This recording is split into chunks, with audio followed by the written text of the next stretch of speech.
Hello everybody, আমরা এখন উদয়পুরের রাস্তায় স্কুটিতে করে, আরেকজন রয়েছে আমার সঙ্গী, যাচ্ছি সজ্জনগড় ফোর্টের দিকে। দেখতেই পাচ্ছ পাহাড়ের ওপরে ফোর্টটা, রাস্তা ফাঁকাই, স্কুটিতে করে আমরা যাচ্ছি।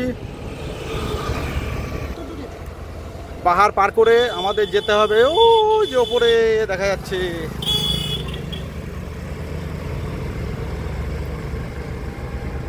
নিশ্চয় দেখা যাচ্ছে একদম পাহাড়ের একদম টপে অবস্থিত সজ্জনগড় প্যালেস।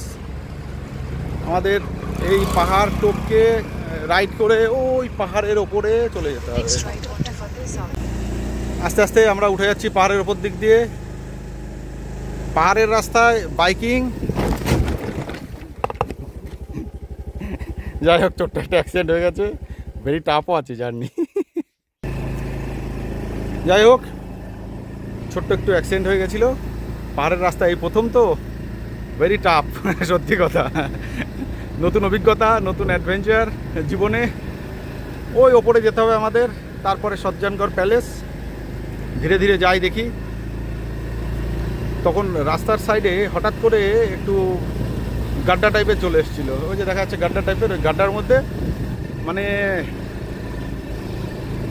বাইকের হ্যান্ডেল, স্কুটির হ্যান্ডেল সোজা রাখা ভেরি টাফ পাহাড়ের রাস্তায়। বন্ধুরা দেখতেই পাচ্ছ আমরা এই পাহাড়ের রাস্তা ধরে ধরে কোথায় উঠে গেছি, সমতল থেকে কত ওপরে। ওই যে দেখা যাচ্ছে যে একটা রেড কালারের রাস্তা, ওই যে তোমরা দেখতে পাচ্ছ, ওই যে দেখতে পাচ্ছ রেড কালারের রাস্তা। ওইখান দিয়ে আমরা সোজা হয়ে ওইখান দিয়ে গিয়ে একদম ওইখান দিয়ে গিয়ে আমরা আসলাম। এখন আমাদের আরও ওপরে উঠতে হবে, একদম টপে উঠতে হবে।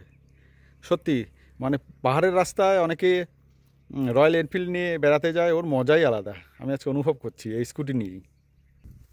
বন্ধুরা দেখতে পাচ্ছ গুটি গুটি পায়ে কতটা ওপরে উঠে গেছি, মানে ভাবাই যাচ্ছে না।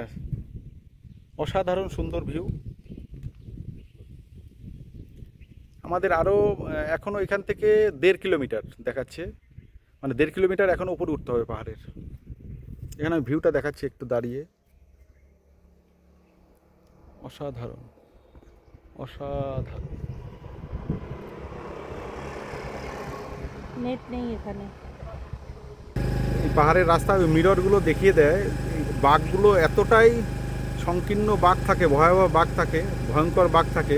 এই মিররগুলোই দেখিয়ে দেয় যে আমাকে কতটা কিভাবে যেতে হবে না হবে। আমরা আরও অনেকটাই ওপরে চলে এসেছি, দেখতেই পাচ্ছ ওই নিচের যোধপুর শহরটাকে কীরকম লাগছে এই পাহাড়ের উপর থেকে।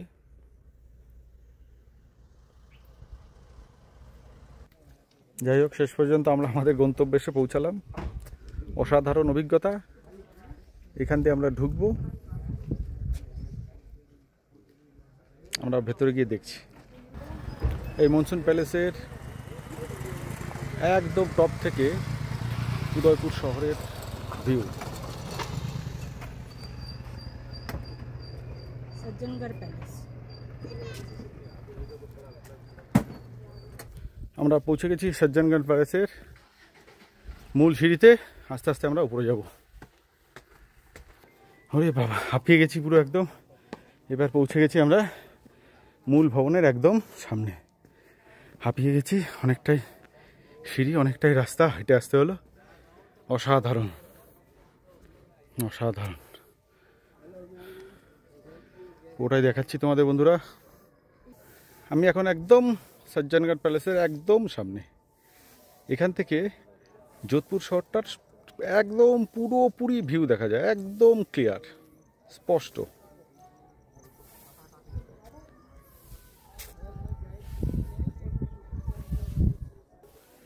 সরি, আমি যোধপুর বললাম, এটা উদয়পুর শহরটার পুরো ক্লিয়ার ভিউ, একদম স্পষ্ট।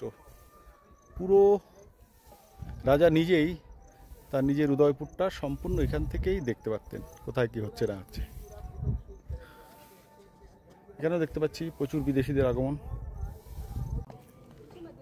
সজ্জনগড় প্যালেস থেকে আমরা একদিক থেকে দেখেছিলাম পুরো উদয়পুর শহরটাকে দেখা যায়, আর উল্টো দিকে আমরা দেখবো যে পুরো পাহাড় আর পাহাড়, পাহাড় আর পাহাড়, পাহাড় আর পাহাড়। এটাকে সজ্জন মনসুন ভবনও বলা হয়।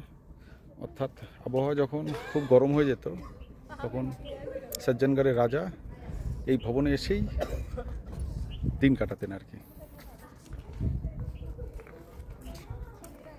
এই ওপরের মূল ভবনটা।